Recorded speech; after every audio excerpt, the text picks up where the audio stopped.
Assalamu alaikum. Welcome to the Islamic Center of Southern California. We have been talking about issues of bridging the divide along race, religion, and politics for quite some time. In fact, our keynote speaker today, the Reverend Jesse Jackson, is, you may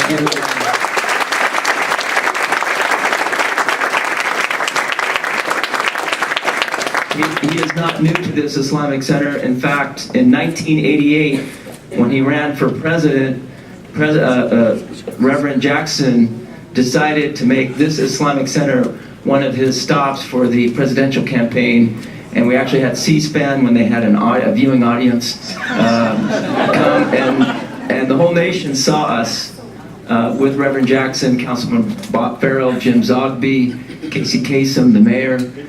So he brought the nation to us, and now he is here to deliver a message that we must all band together in dealing with the challenges of our times. The issues have not changed, but we have to change to be more effective at dealing with our challenges. So with that, we thank the Reverend Jackson for giving us the opportunity to come together today.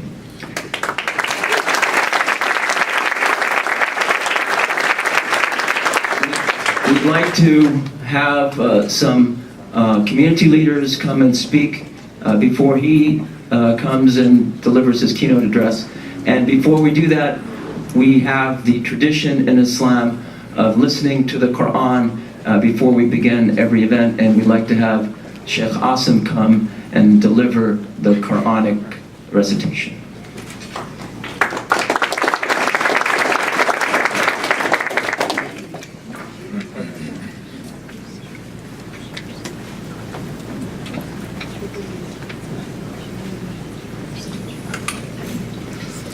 أعوذ بالله من الشيطان الرجيم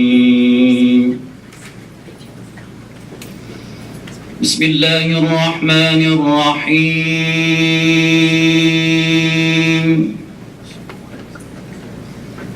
يا أيها الذين آمنوا كونوا قوامين لله شهداء بالقسط ولا يجرمنكم شنآن قوم على ألا تعدلوا اعدلوا وأقرب للتقوى واتقوا الله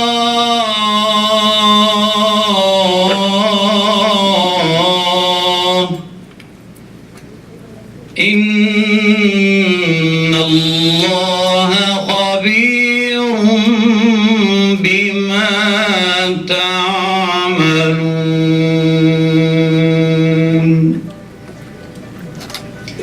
In the name of God, the merciful, the compassionate. O you who have attained to faith, be ever steadfast in your devotion to God, bearing witness to the truth in all equity, and never let hatred of anyone lead you into the sin of deviating from justice. Be just. This is closest to being God conscious. And remain conscious of God. Verily, God is aware of all that you do. بسم الله الرحمن الرحيم ومن آياته خلق السماوات والأرض واختلاف ألسنتكم وألوانكم إن في ذلك لآيات للعالمين. And among his signs is the creation of the heavens and the earth, and the difference of your tongues and colors. Surely in this there are signs for the persons having knowledge. Sadaqallahu al-Azim.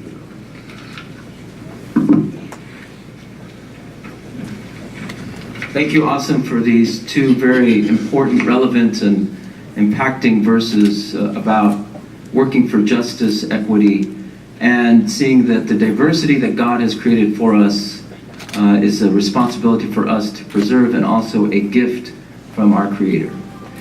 Now we'd like to introduce the Board of Directors representative, the Vice Chair of the Islamic Center of Southern California, to offer welcoming remarks, Habib Vera.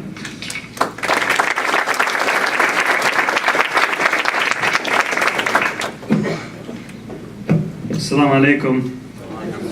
May God's peace and blessings be upon you all. On behalf of the Board of Directors and the staff, I would like to welcome you to the Islamic Center of Southern California. My name is Habib Vera, and it is my honor to serve our community as the Vice Chair of the Islamic Center. Whenever I see racism raise its ugly head through overt, out and out derogatory words and deeds, or through covert and subtle misdeeds, I'm reminded of what our late Dr. Meher Hathout, God rest his soul, used to say. Satan was the first racist. That always struck a chord with me. Racism, at its roots, distinguishes and divides people based on how they were created by God. And this notion runs contrary to all faiths. As we, people of conscience and faith, gather here today to stand united against the hate and bigotry that is in full display and at times seems to be encouraged for political gain and maneuvering, we must remember that we cannot allow for society to lay to waste the lives and the struggle of the civil rights movement. We must also recognize that we have a long way to go to completely rid ourselves of this scourge that has very deep roots in and among us. And the only way forward in that respect is to learn to appreciate the differences between us and to love each other for it. As God tells us in the Quran, in chapter 49, O mankind, we created you from a single pair, of a male and a female, and made you into nations and tribes, that ye may know each other, not that ye may despise each other. Verily, the most honored of you in the sight of Allah is he who is the most righteous of you. And Allah has full knowledge and is well acquainted with all things. Again, a warm welcome to our distinguished speakers and guests this morning. It is truly an honor to have you join us here at the Center. Our doors are always open to you, and we look forward to continue working together as partners in moving our communities and our country forward. Thank you.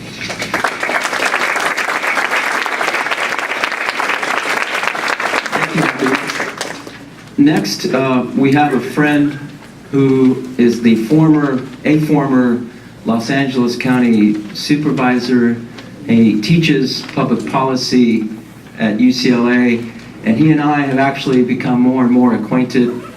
We've had our political differences way back, but we have found more common ground, and we actually co-authored an op-ed about the refugee situation and the travel ban in the Los Angeles Times, and we noticed that we get comments from our own communities where Zeb would say, do you know who Salam al-Mariati is? And Zeb would say, yeah, I know exactly who he is, and that's why we wrote the article together. So with that, please welcome our former LA County Supervisor, Zeb Yaroslavsky.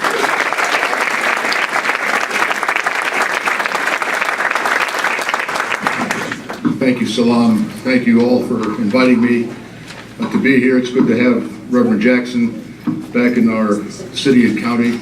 Last time I saw you, I think you were helping us settle a strike. A very shrewd and gifted negotiator, I must say. I'm here today representing myself as a former member of the political elite, as they call them, the Los Angeles County Board of Supervisors, but also a new formed organization in Los Angeles by the name of Jews United for Democracy and Justice, which has coalesced with MPAC and this center and many others around the county and around this region to stand up to bigotry in all its forms. We all know Muslims and Jews and African Americans and Latinos and LGBT community members all know that when the bullseye is on one of our backs, it's only a matter of time when it'll be on all of our backs. And we've kind of seen that in the last week, haven't we? Or in the last 6 months, when first it was an immigration ban on Muslims, then it was deportation of Latinos, and then it was discrimination against members of our armed forces who happen to be in the LGBT community, and then it was white supremacists marching by the synagogue in Charlottesville, among other things that happened in Charlottesville, saying, you know, Jews out. We're all in this together. And we're in it together across the country, and we're in it together in this county. Salam and I have been working on an issue that has not been raised to a big public level yet, and hopefully it never will have to be.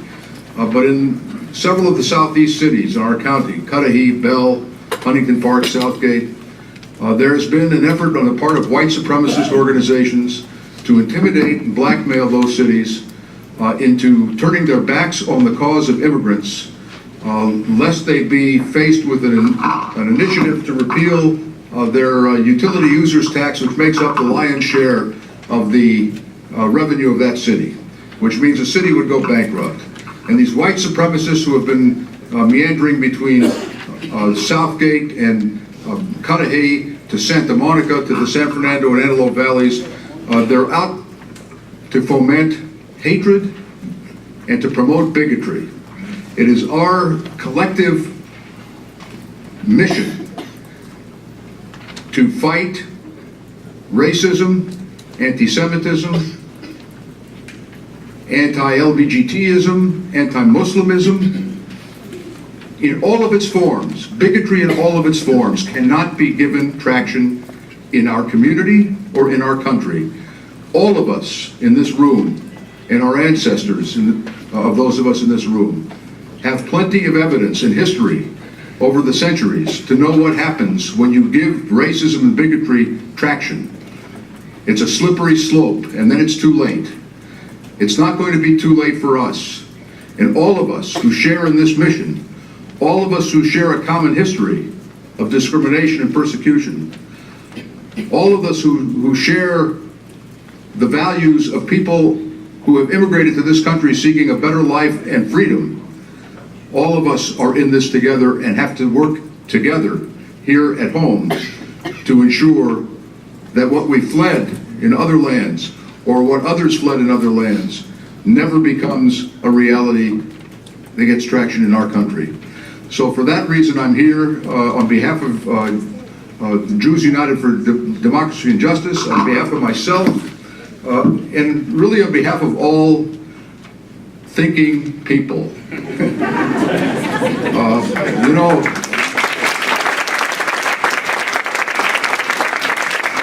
it's an old joke. I don't think it was a joke at the time when Adlai Stevenson was running for president against Dwight Eisenhower. And my dad used to tell me that a woman walked up to him at the old Gilmore Field, where CBS is now, and said, "Governor Stevenson, don't worry, every intelligent person in America is going to vote for you." And he said, "Yes, madam, but the problem is I need a majority." So let us stand up together and advocate for what is right, as the Quran verse that was read today said so eloquently. Justice is what we need to pursue. So with that, Salam, thank you, my friend, for inviting me to be a part of this. Let us work together, lock our arms together, and defeat bigotry in all its forms. Thank you.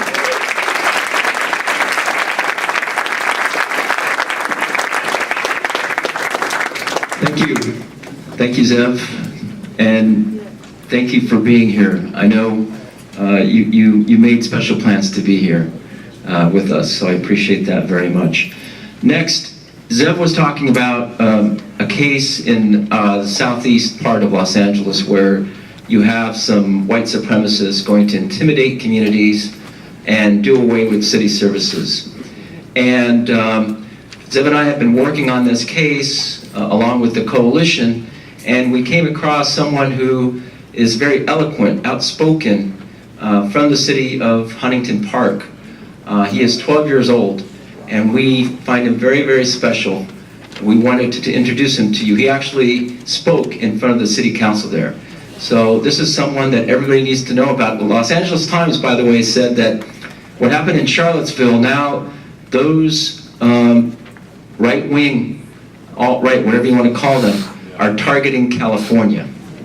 So we all need to be ready here. It's not just happening over there, it's happening here. And with that, I'd like to introduce you, Mr. Joseph Marino.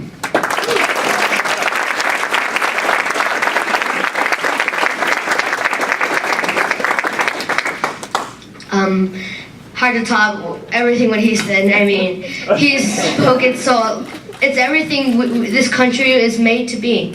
We are supposed, like he said, we're all in this together. If these right-wing, whatever they want to call themselves, are gonna be coming here to California, we need to let them know that we're ready for them. That we're gonna be on these front lines against them. What happened in Charlottesville is a tragedy. I mean, when I saw the video, I was shaking of how cruel they could be. How it saddens me that they will say that they'll do that again by any means necessary. How much hatred could you have in your heart to be like that, to run over people, children, and say you'll do it again? That's why we're here together. That's why the people of California and the people of the United States, we need to come together. Put everything that we hate about each other aside. That's not important right now. What's important is that we need to defend our country. We have a war inside this country. It's the people versus the white supremacists. And right now, after all what's happening, the only thing, people are scared. People all across California and the country are scared. But yet, there's one thing that always will be with them, is hope. Hope is always there. If the sun still rises, there's hope. If there's wind and there's oxygen, there's still hope. If there's even a single tree left in this world, there will always be hope. Because you know what?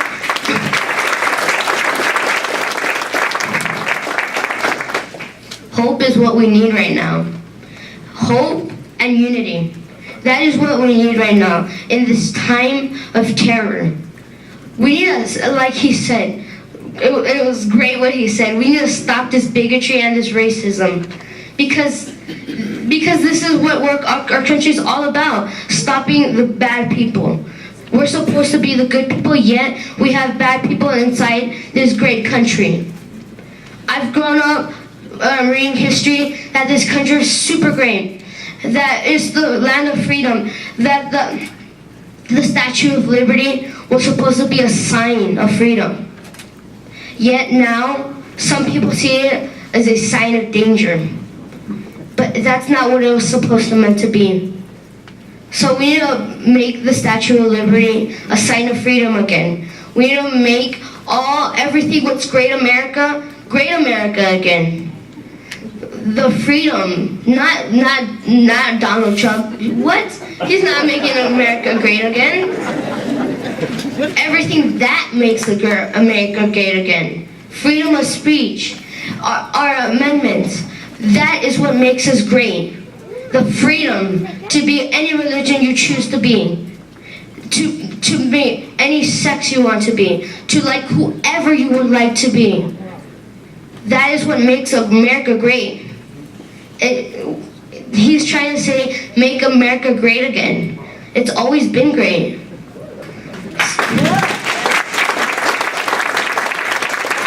And I know I'm taking up the time, but I'm fighting. Just remember, here in Cudahy and across the country, we're fighting for you guys. And we'll never stop fighting. So if they want to come to Cudahy, they want to come to Huntington Park or to California, we're ready for them.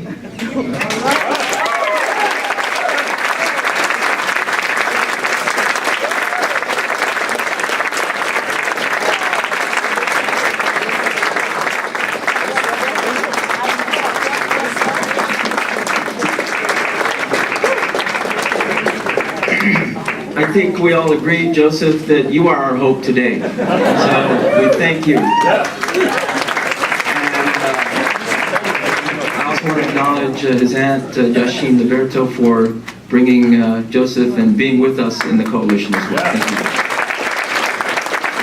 you. Next, we have a member of the Muslim Bar Association who has been working on a lot of these refugee issues and the travel ban.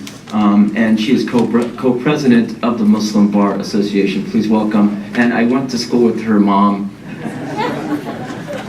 I won't say when, but we were schoolmates along with Layla, my wife, who I think is here. Senator Matala, please join us here at the podium. Senator Matala.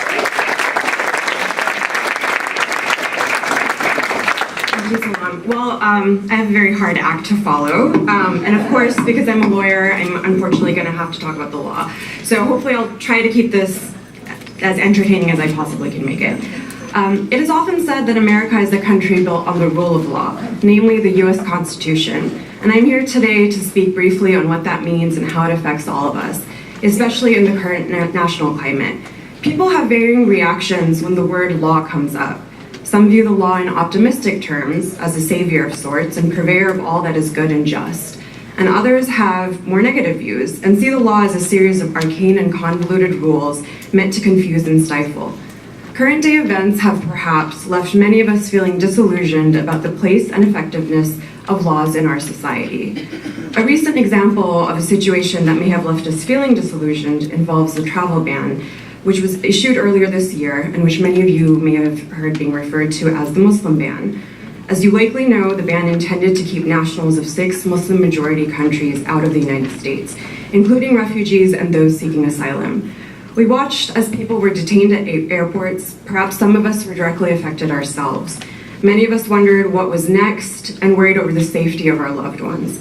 This ban, issued in the form of an executive order, may have made some of us question whether the law was being turned against us and whether the promise of equality under the law was being taken away from us. The founders of America wrote the U.S. Constitution in part with the hope that it would protect the citizens of this country from injustice, tyranny, and oppression. And though the Constitution itself is in so many ways timeless and truly a work of genius, it's a document that codifies equality and justice for all. We also know that throughout history, sins have been committed in its name or contrary to its doctrines.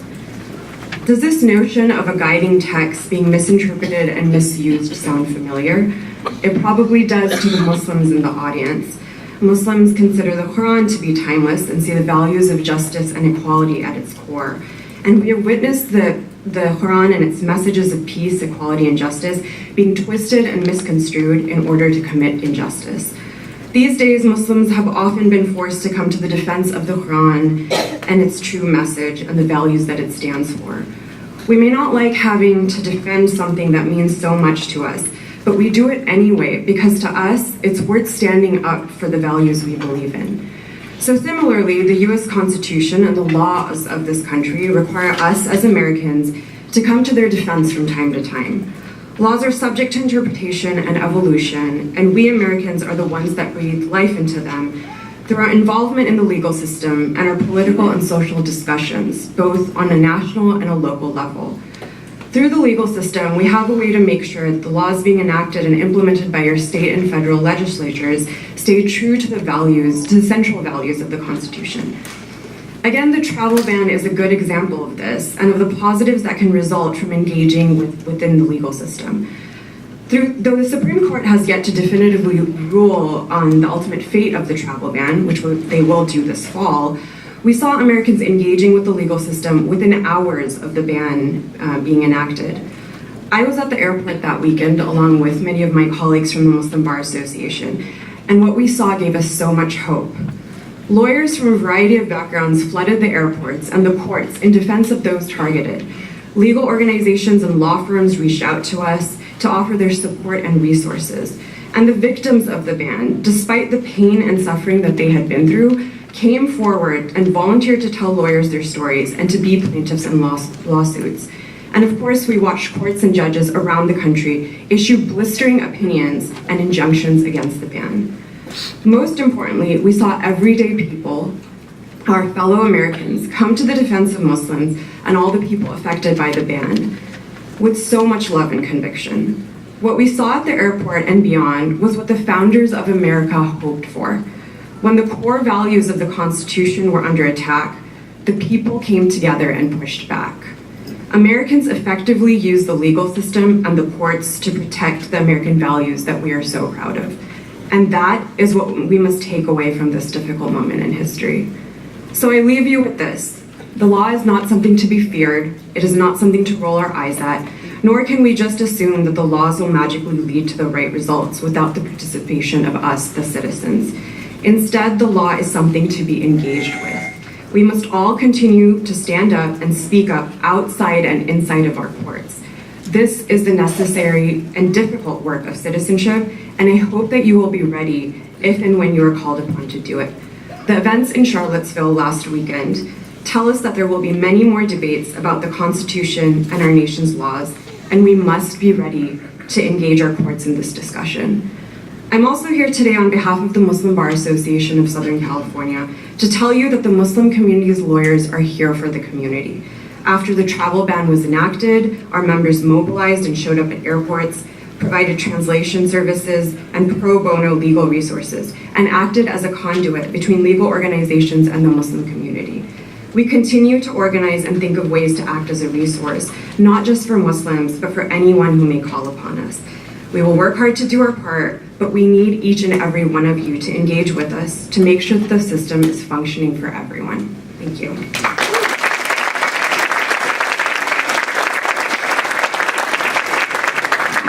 Thank you, Sana. And I want to acknowledge Mr. Shelley Davis from the Rainbow Push Coalition in Chicago. Where did he go? Oh, okay. But it's important that the Muslim Bar Association and Rainbow Push has an event on October 21st where they're going to want people from the banned countries and as well as refugees attend that event. So I think what we're going to do is we're going to have MPAC, the Islamic Center, the Muslim Bar Association support the Rainbow Push Coalition meeting on October 21st. So you're all invited to that as well. That's why I'm announcing it, so that you can purchase tickets for that event as well.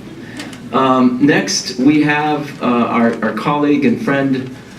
We work together on a program called Getting to Know Each Other. The Quranic verse that Sheikh Hassim recited in Surah 49, verse 13, that we are created from a single pair and made into different nations and tribes. So instead of despising one another, to get to know and to learn from each other, we decided to take that into action. So our partner, Imam Talib Abdullah from Masjid Bilal, worked with us on that project. So he's here to talk about that campaign as well. Please welcome Imam Talib Abdullah.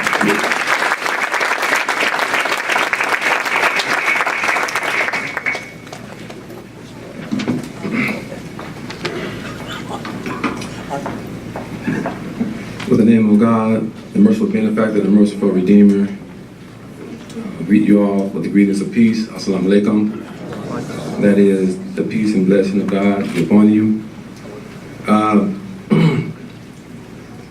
My talk today is, as Salam was saying, get to know each other. And we started a program about a year ago that was spearheaded by Imam Abdul Karim Hassan, a program that's titled Get to Know Each Other. And actually that term as we heard recited, so beautifully recited in the Quran, that Allah, He created us, that we know each other and not that we despise each other. It was inspired from the Quran. And so in the program, that's what we did. It was spearheaded about a year and a half ago, and we worked on it for a while. Myself, Salam Mariotti, and also many other members from the community was very instrumental in making this a success. But what we did is we went out to our neighbor masjids from other cities, and we strengthened our relationship with them, and not just with Muslims, but also from religious organizations, other religious organizations such as Christian churches, the Jewish temples. We even developed a relationship with the Baha'i community, a Hindu community, and it was a very rewarding, excellent experience as we got to know each other. And what we realized is that we have more in common than we have not in common. And so we worked together on the common good that we have. And that's what's important. And despite of all the crises that we face today with hatred, racism, the most important thing is that the common goal that we have for unity and to be upright community fighting against oppression. Racism is nothing new, something that we have been dealing with as humanity, as people for a very long time. And if we look in history, we will find even in the history books, in regards to the founding fathers, the Declaration of Independence, there's a famous quote by Thomas Jefferson that says that you are all created equal, that all men are created equal.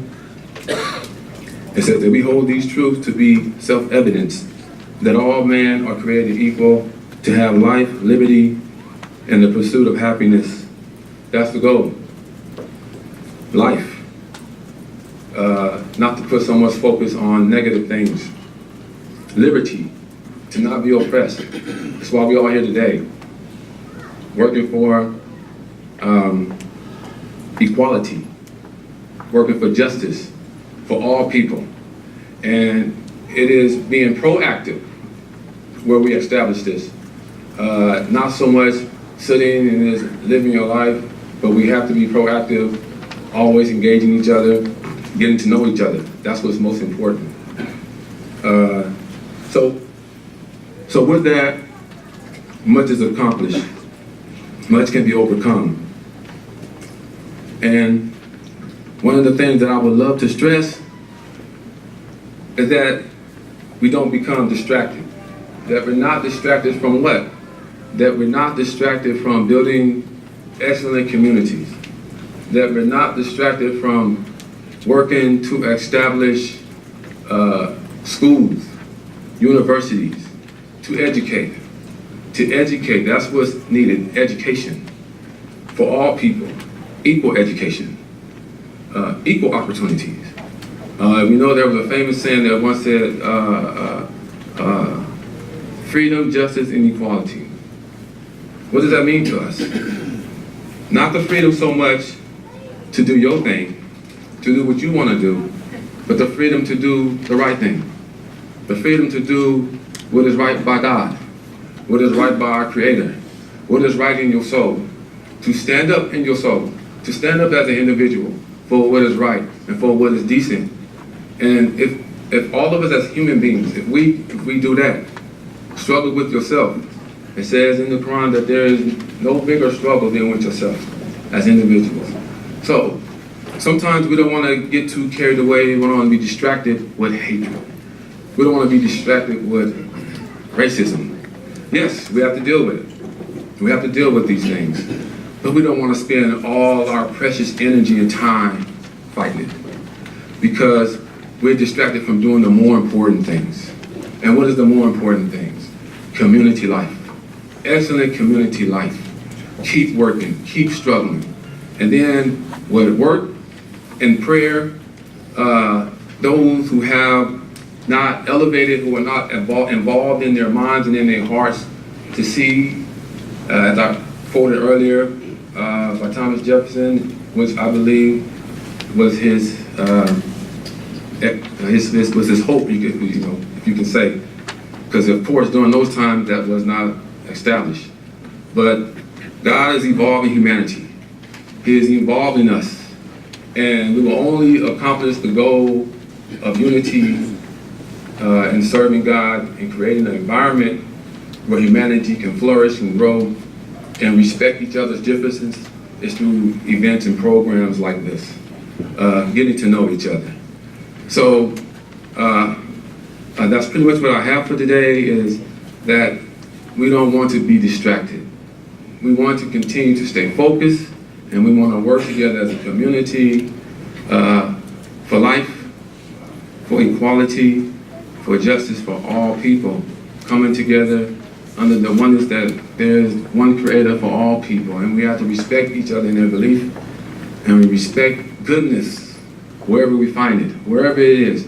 And we work with people, regardless of their belief.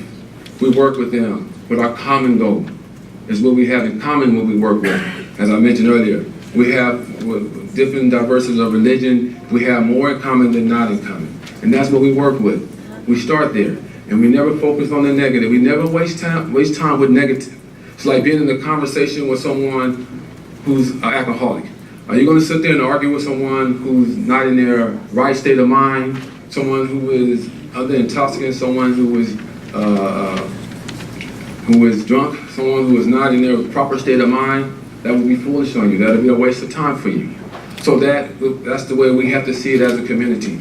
We don't want to waste time with nonsense and ignorance, but we want to continue to work for the better of all humanity. Thank you again for giving me the opportunity.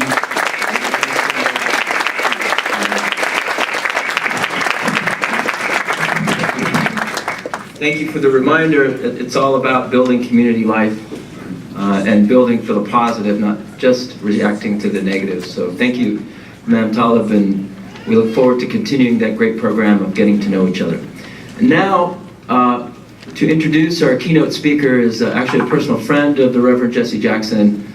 He's also a member of the Islamic Center of Southern California, a former board chair of the Islamic Center.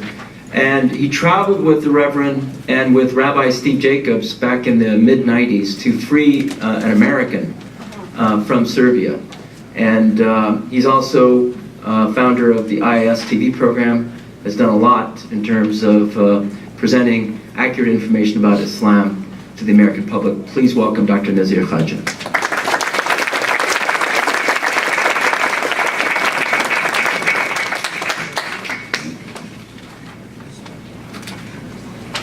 Assalamu alaikum. Indeed, it's a privilege and a pleasure to be here.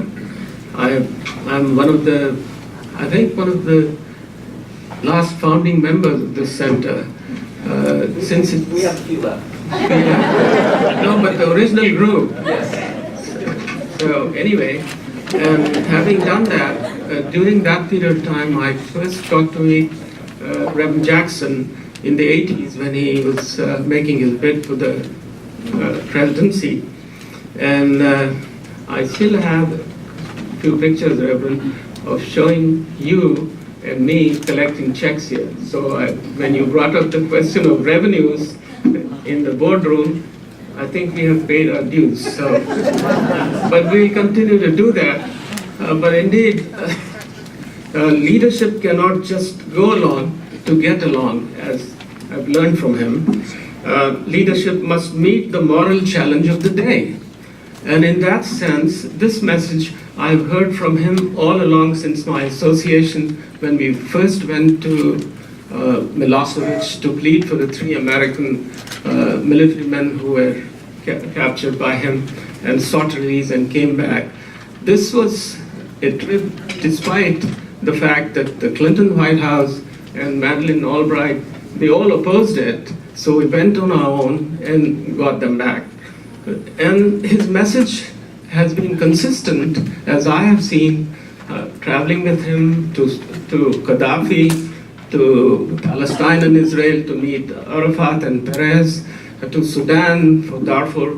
So the learning process has been incredible. It has opened up a whole world of ideas, and Reverend Jackson's voice has reverberated the same message of justice and equality and relief from oppression for the people. So it's my great pleasure and privilege to have Reverend Jackson.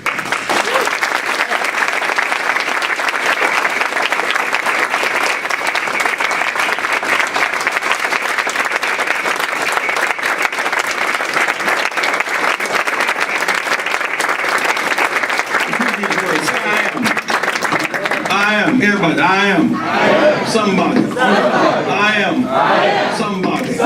Red and yellow, brown, black, and white. We're all precious in God's sight. Everybody is somebody. Stop the violence. Save the children. If my mind can conceive it, and my heart can believe it, I know I can achieve it. Everybody is somebody. Everybody matters.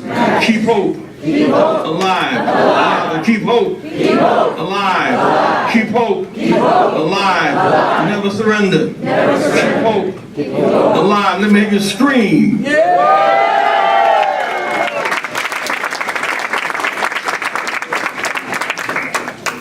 Let's bow our heads in the prayers we know God to be to us today.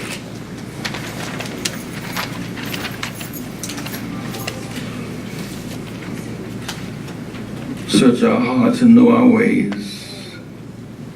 If there be anything within us that should not be, taken out and move it, make us better and never bitter. If there be any hatred or jealousy or malice within us, take it out now. Lift us to higher ground. Bless this Islamic Center today.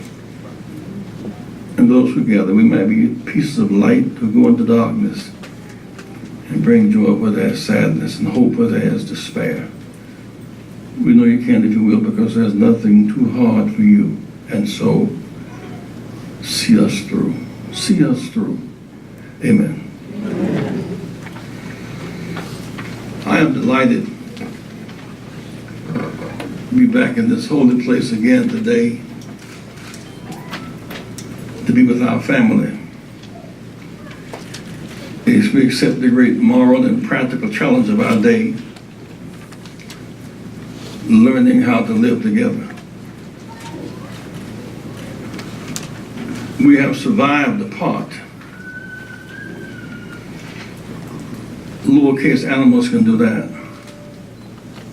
We must learn to live together as brothers and sisters, or die apart, surely, as for learning to live together. We have a way in learning to live apart to have a false sense of pride. But my in-group can make it. Have my Muslim house, my Jewish house, my Protestant house, my Catholic house, or room, should I say. But if the house is on fire, your room cannot be spared. We must learn to live together in this one world house. If ever I got on a plane right now in New York, flying to LA and flying to Senegal, we get there about the same time. The science has dwarfed distance and space in such a way there are no more foreigners. They'll fly from New York to Ghana. I'm closer to New York than I am to South Africa. In this world, there are no more foreigners. 1/2 of all human beings are Asian. 1/2 of them are Chinese. In this world, there are no more foreigners. There are more Indians in India than there are in the U.S. and Russia combined. Speak of building a wall next door between Mexico and us in South and Central and Latin America. We share 2,000 miles of border with Mexico. 2/3 of our neighbors speak Spanish. English is a minority language in our hemisphere. Most people in the world this morning, in the world, in the globe, are yellow or brown, black, non-Christian, poor, female, young, and don't speak English. Most people in the family, say most people, repeat, most people in the world today are yellow, brown, black, non-Christian, female, young, and don't speak English. We must learn to live together as family. If the house is on fire, no room will be spared. There is a struggle today, not just black and white, but wrong and right, two sides of history. There is Union of States and there is secession. There's multiculturalism and there's one race, Christian supremacy. Shall we be a nation of one white male Christian supremacist? Shall we be multiracial, multicultural? Those are two big ideas. The Declaration of Independence was written in 1776. The context of it, Madam Lawyer, is that we've had slavery since 1619, 157 years. In the context of that season, the decision to build another nation. Shall we remain a slave-holding, slave-transporting nation? Number one industry was slavery, slave trading, protectionism, work without wages. What shall we be as a nation? Unless we begin, we often say that the number one moral sin of our country is slavery. Columbus never got here. Columbus didn't discover America, he found it. Almost, he was lost. But there were 200 million, up to 50 million indigenous people already here. Mississippi is an Indian name. Alabama, an Indian name. Seminoles, Seattle. They were victims of mass extermination. That's why Standing Rock must have meaning to us, because they're already here. Reduced to caricatures, reduced to something less than human. Once they were wiped out en masse, then came the Africans to cultivate the land. For slavery, 246 years, 1619 to 1865. And then we made another break. Lest we forget, slavery was not just about blacks. In the slave season, women couldn't vote. In the slave season, other than white was black. In the slave season, workers could not organize and could not vote in the slave season. In that season, a coalition, an abolition coalition developed.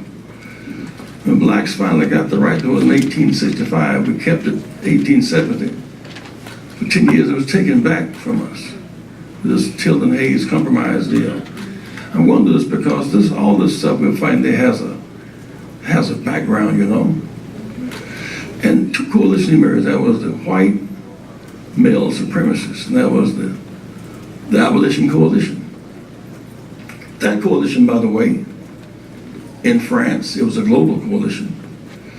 When we won the battle against, they sent to us the Statue of Liberty as congratulations for saving the Union and for ending slavery. That was a gift to us.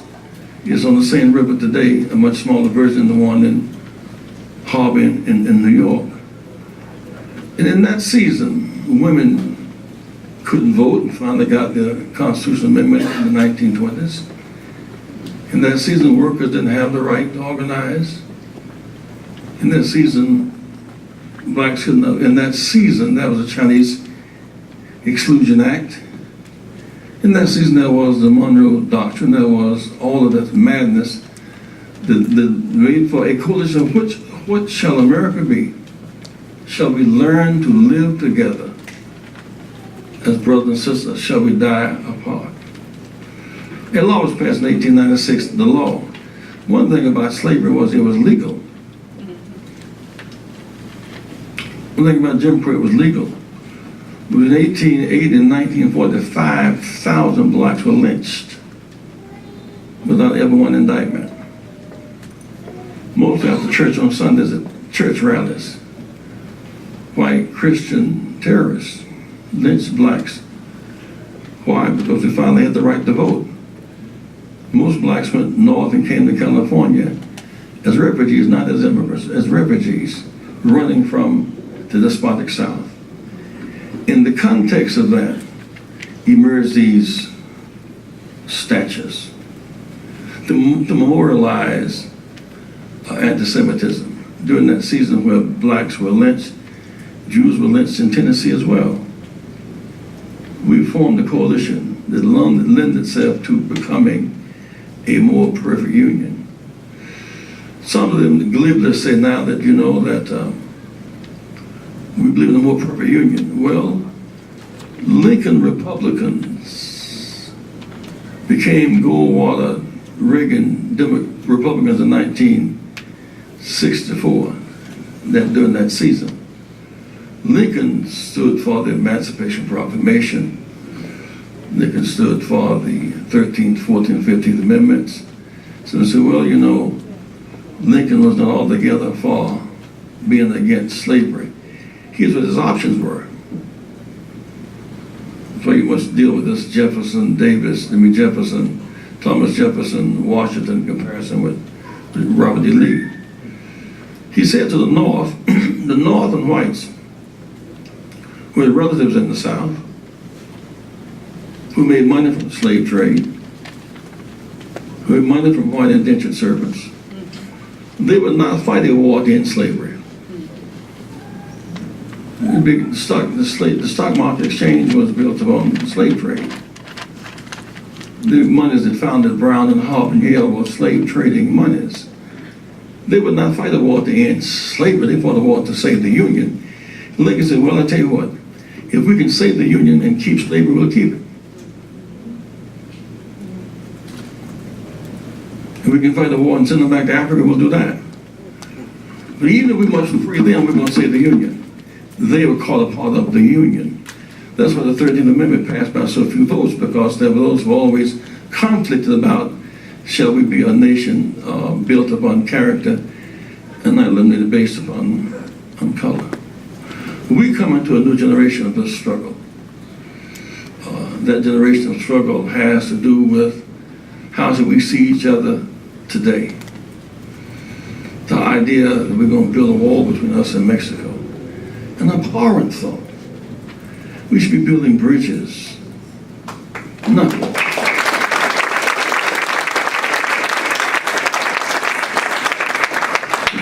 Ban Muslims. An abhorrent thought. We're going to lock out refugees.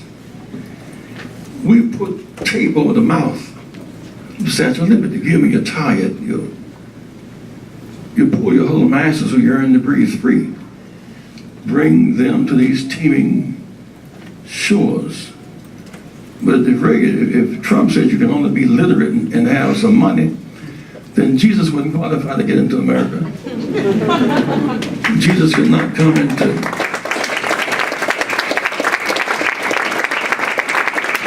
he couldn't come into Trump's country, and Trump couldn't get into his kingdom.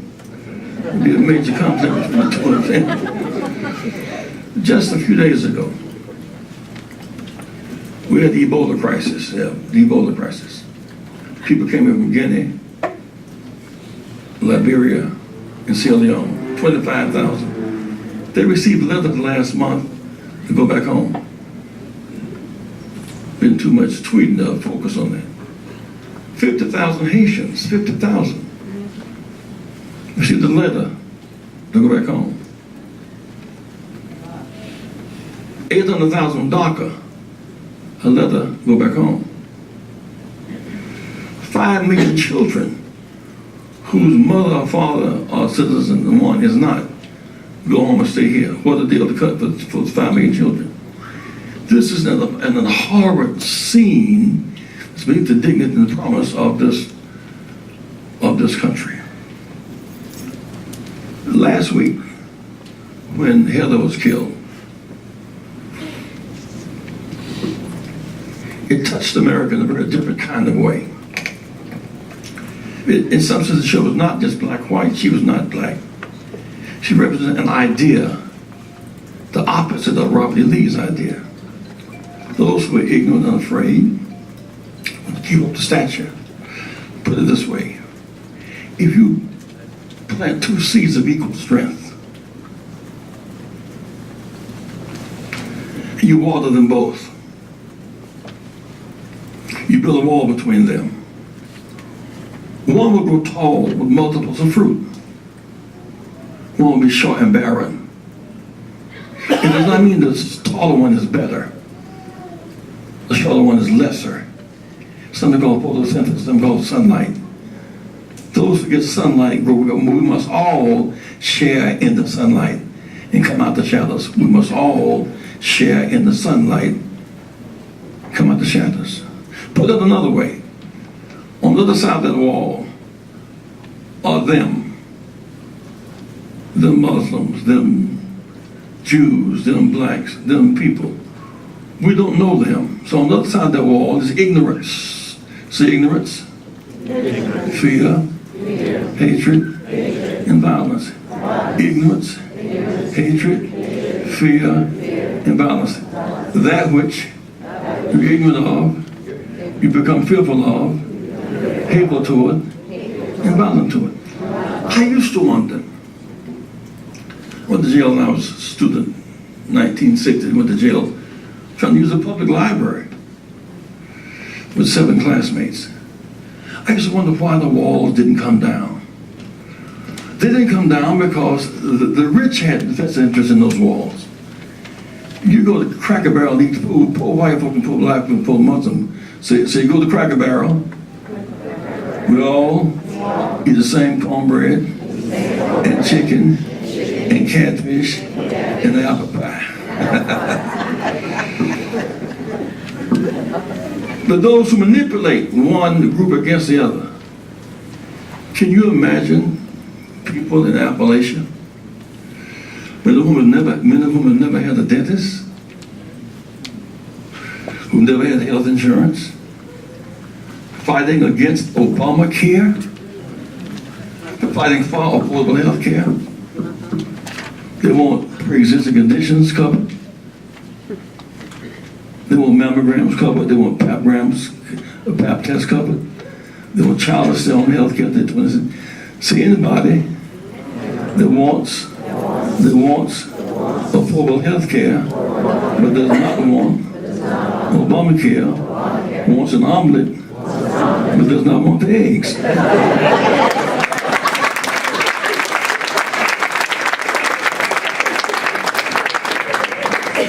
They've been manipulated in this way. It becomes our mission to build a quilt. That's why some of our own incestuousness becomes our problem. I am building my Islamic center, my church, my temple, my synagogue. When they come down the street with those ticket torches, they come by all of our houses. Say none of us are saved, are secure. All of us are saved and secure. When I was a child, my grandmother used to make a quilt. We couldn't afford to buy a blanket. One piece of uncut cloth. We didn't freeze. She would take or pieces of cloth, a dress, a coat, shirt, tie, shirt. And she would cut them up into small pieces and wash them out. Put them on the bed. Some were rayon, some were silk, some were cotton. When they were separated, they were just rags, nice, beautiful rags. Connected, they became a quilt. Thing of art and beauty. See, whenever we're connected, we represent power, art, and beauty. When we're apart, we're rags, without strength, without power to protect ourselves.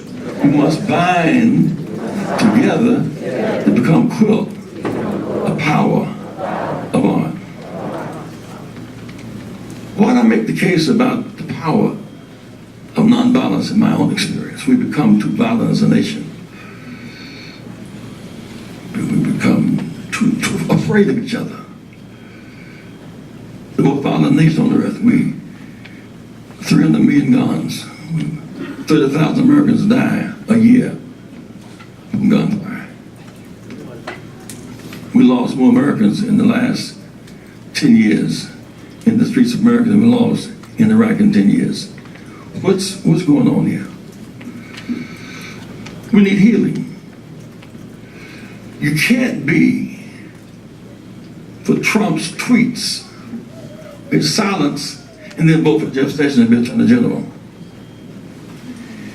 It is not just the indifference to the march. It's the policies that hurt us. When you take money from the Department of Justice designed to pursue violent supremacists, to fight affirmative action to divide campuses, that's wicked. When you take money from 25 million poor people, you go from health care for the few to wealth care for the many, that's wicked. When you remove protection from voting rights and call it voter fraud and voter suppression, that's wicked. More and more got less and less, and more and fewer got more and more. There's something good, not good about that for our nation. I think the power of Heather, it strikes me as part of our guide today. If she had had a stick or a gun and cursing, she would have been dismissible. That's power in nonviolence. There's power in suffering and sacrifice for righteous reasons. There's power in putting your life on the line for more life. Eye for an eye, tooth for tooth is not wisdom. Fire for fire makes more fire. Gun for gun makes more guns. Somebody must have sense in the world. Someone must move away from eye for eye, which makes you blind. Somebody must go to a higher ground. When Emmett Till was killed in 1955, was lynched in 55, I once asked Mrs. Parks, who was jailed December 1st, 1955, why didn't you go to the back of the bus? You could have been thrown off, you could have been beaten, you could have been killed. Why didn't you go to the back of the bus? She said, I thought about going back. I thought about Emmett Till, I couldn't go back. The power of the blood speaking from the grave. 1957, 9 children trying to go to Little Rock High School with the books in their hands and trying to learn to read, write, count, and think. And the violent ones came. The nonviolent ones commanded the president's attention and changed the South in so many ways. We struggled in 1963 about should we march or not in Washington. Rabbi, should we march or not? And Medgar Evers was killed June 7th. His innocent blood triggered the mass march in so many ways. Turning pain to power. Right after that march, Swanner Goodman and Cheney were killed, 2 Jews and a black. The Jews and blood of blacks and Jews is non-negotiable. It soaks earth. From its sons and daughters of liberation grew. Then the Birmingham church bombing. The martyrs triggered a new day. There's power in the blood of the martyrs. Look, last week, and Heather was killed. It redefined Charlottesville. It redefined this phase of American history. We are a better nation than what we've seen in the last few days. But in many ways, this tragic situation has connected us in new and different ways. We're here today because Heather died. Her life has brought us together. See, there's life after death for the martyrs and for the righteous. We thank God for the life and sacrifice of Smyrna and Goodman and Cheney and Valelucho. We thank God for the life and death of Jimmy Lee Jackson, Martin Luther King. We thank God for the life and death of Heather Heyer. Their death is an investment in us. It makes us better. My last point is that these were political hits. It drove us to change the condition in which they live. Sometimes we must look at structures, not just things personal. If you have a size 10 foot and a size 8 shoe, don't cut your foot off. You don't have a foot problem. You have a structural shoe problem. You all with me so far? And so it is that today we're looking at a structural crisis. These monuments must go. So the monuments and the flags and the Electoral College must go.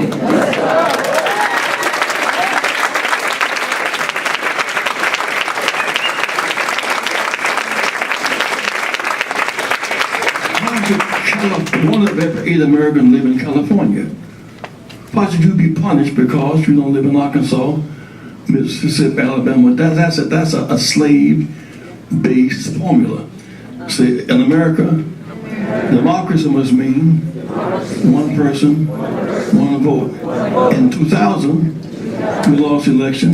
The winner lost, and the loser won because of states' rights. In 2016, the winner lost, the loser won because of Electoral College. The war, its statutes, its monuments, and its formulas must go.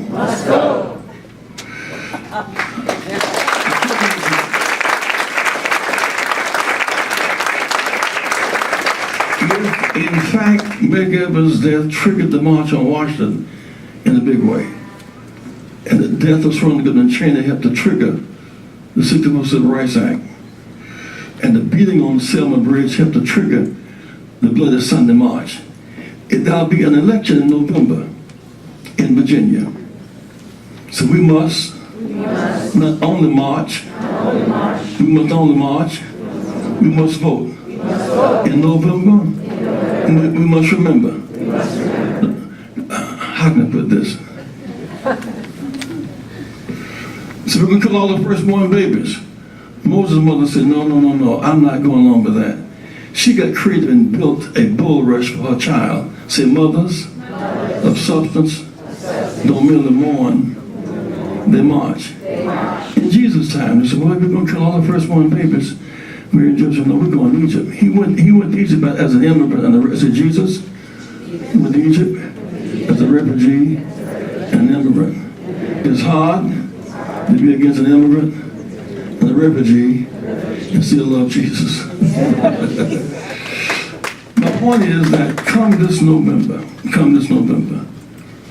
we must vote with unusual passion. There are 2 big elections this year. One is in New Jersey, and one is in Virginia. Turn our pain to power. Turn to each other, not on each other. Turn the darkness away with light. Light is our power.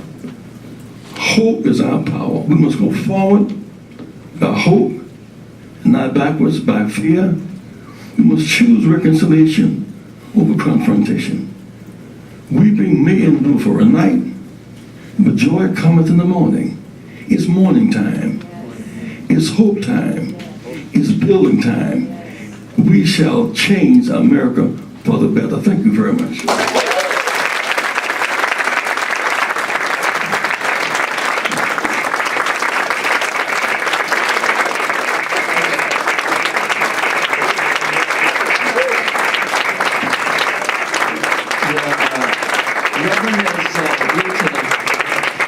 A few questions. He's due to leave pretty soon, but he can stay for a few more minutes to answer some questions. Yes, ma'am. My concern is that simple business meeting, the white supremacist and the other side. I've been in situations where these young men that are called the anarchists, and they wear black, and they really disrupt. My understanding, I don't know whether I'm correct, is that they were somehow in with the peace activists, and that this may be what Trump is conflating. No, and so he's trying to equate those marching for peace.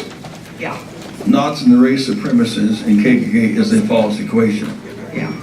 And as president, his base is all of those big taxes. Now, he may not identify with us because he doesn't pay them. So the president's base is all Americans who have tax returns and pay taxes. We're all his base. He identifies only with a few of us. It's a false equation. And I think the most significant difference today and 50 years ago, when Swanigan and Chandler were killed and trying to get the right to vote, we can only pray for you. Today we can vote. We have the numbers to win America back in 2018. We must use that strength.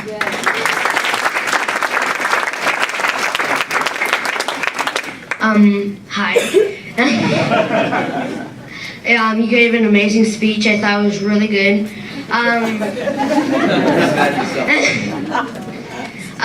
So when you were marching with Martin Luther King Jr., what kept you motivated, and what can you tell president activists to keep them motivated to keep fighting?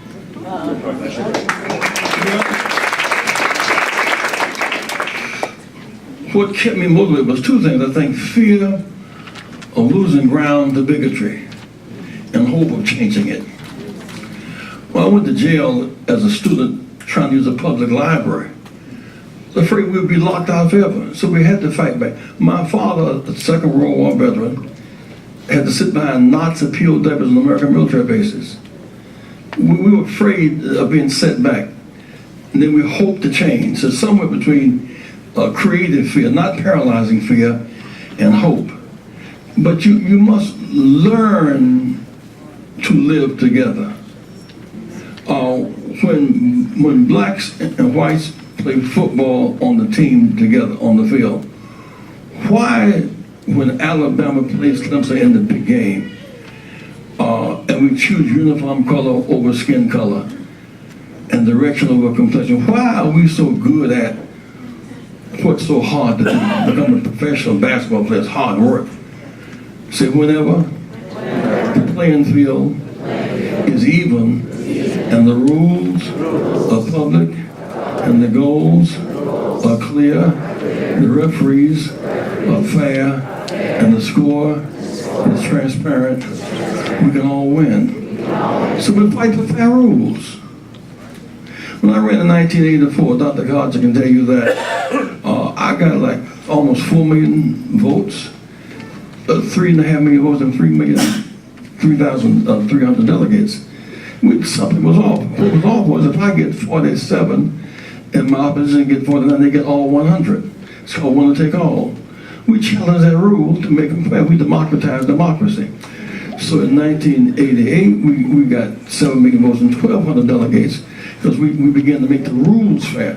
So by 2004, 2008, Hillary won California and Ohio and Pennsylvania and New Jersey, barely. On the 84 rule, she would have been the winner. But we democratized democracy. One person, one vote, one person, one vote. Proportionality matters in democracy. So hoping for change, and it is a process. But don't give up on America. Thank you. All right, Reverend, we have time for one last question. Thank you, Reverend. And I believe salvation for our nation requires redistribution of wealth. And I think you hit on it earlier. My question for you is more about where we are today. There's a theory out there that says Trump is 6 senators away from impeachment. First of all, do you think this will happen? I'd like to hear your views on that. And second, do we want to wish for impeachment because we don't know if his vice president will be more lethal, so to speak? We wish for the law to be restored. We can live with the outcome of votes and elections if the process is fair. So Mueller has a lot to say about one phase of this. But the Congress cannot just be against being embarrassed on the one hand and then be for cutting $25 million for health care. It can't just be against being embarrassed and then be for denying the protected right to vote. The issue today is voter suppression, not voter fraud.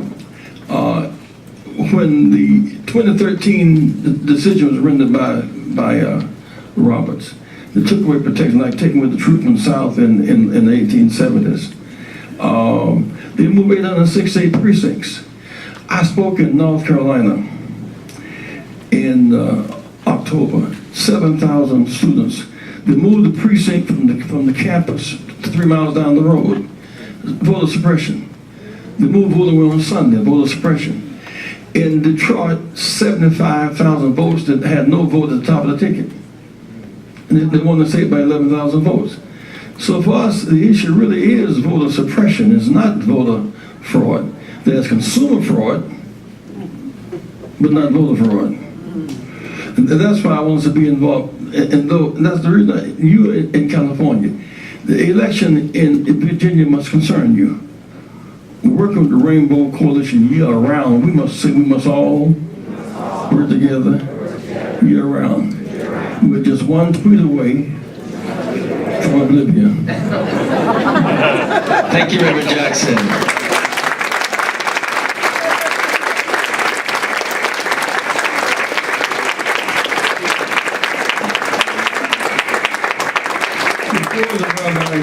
Let me say to you that on October 21st, we're having our annual fundraising event here in Los Angeles. We're going to take a 5-day tour across Virginia this next month on voter registration. Those of you who can help pay for it, help pay for it. We send 5 busloads of kids out of this killing machine in Chicago to black colleges across the South. We need your help.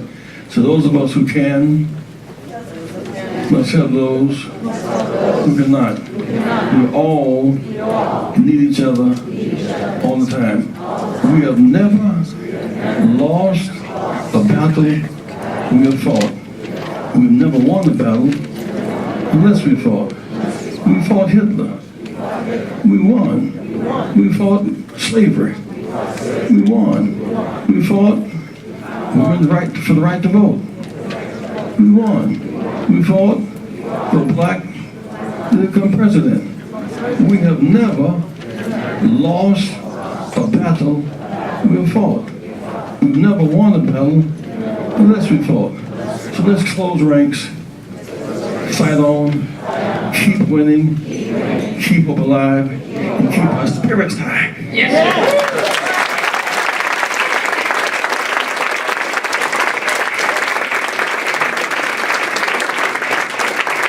Now we're going to have Rabbi Neil Thomas Daniels give us the closing. And before we close, I also wanted to acknowledge the staff of the Islamic Center for really making this a very enjoyable and wonderful event. Thank you to the staff of the Islamic Center.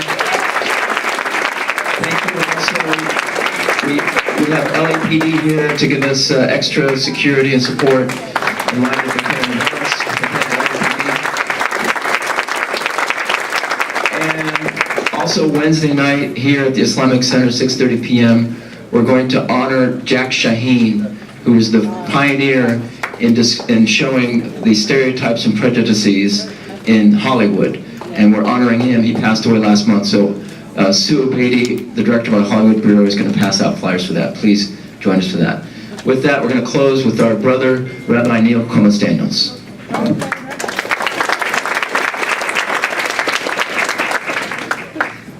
This is such a spiritual gathering. This is such a spiritual moment. We've had many moments of prayer. Prayer is something that we all try to do in all of our different ways. Sometimes it works, sometimes better than others. Today seems very successful. There is a rabbi of whom I'm fond, a Hasidic rabbi whose name was Rabbi Menachem Mendel of Kosk. And he asked his students one day, where is God? And they said, well, you've taught us that already. God is everywhere. He said, no, God lives where people let God in.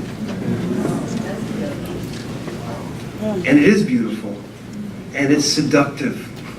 It's seductive because we think that there's some kind of a membrane or door that we can open to let God in, rather than recognizing, as one wonderful woman did who spoke with Dr. King on that march from Selma to Montgomery. He asked her how she was feeling. She was rubbing her feet. She said, well, my feet are tired, but my soul's at rest.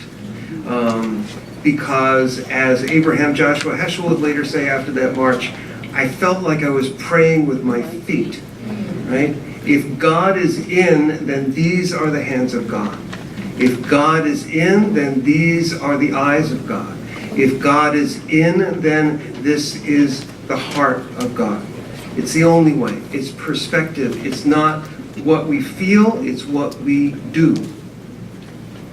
You let God in when you do something. With your hands, with your feet, with your heart, with your eyes, and now with your voice. These are words that are common to some of our liturgy. Behold how good and how pleasant it is for brothers and sisters to dwell together in peace and in unity. I'm going to break that up for you. You're going to say it after me. I feel like I can't quite do that the same way that Jesse Jackson does, but I'm going to try and teach you these words. Behold. How good and pleasant it is for brothers and sisters to dwell together in peace and in unity. Okay, very good. Now the other thing I have to teach you is a Hebrew word, and that's the Hebrew word for behold, and it's the word hine. Okay. Hine, hine, hine, hine, hine. Try that with me. Hine, hine, hine, hine, hine. Do it a little louder. Hine, hine, hine, hine, hine.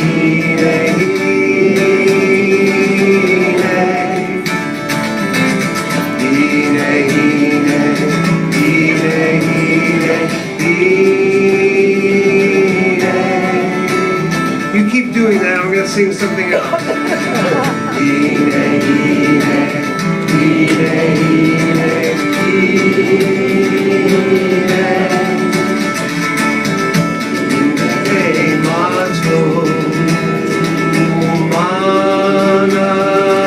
You forgot your part, keep going.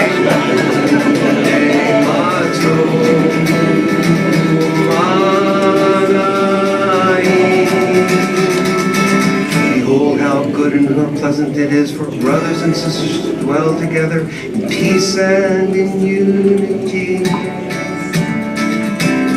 How good and how pleasant it is for brothers and sisters to dwell together in peace and in unity. One more time.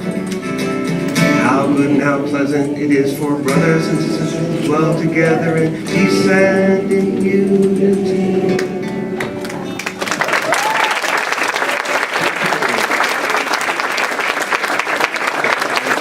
Thank you, everyone. This concludes our program. We'll welcome you back to the Islamic Center anytime. Thank you very much.